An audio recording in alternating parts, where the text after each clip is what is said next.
et les utilisateurs sont très contents, mais ce n'était pas notre ambition. Nous, notre ambition est de devenir vraiment le leader mondial de la programmation sans code et on pense que ça peut devenir le standard de programmation du futur.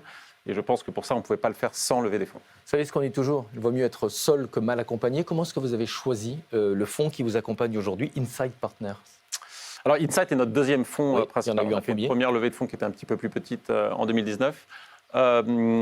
Ça revient essentiellement à un fit personnel en fait, avec les équipes avec lesquelles on parle. Alors, Insight en particulier est un très gros fonds. Je pense qu'aujourd'hui, ils ont à peu près 600 professionnels, donc c'est une certaine opération. Donc évidemment, on n'a pas parlé avec les 600 personnes, mais l'équipe avec laquelle on a interagi pour le deal, ça revient à un fit.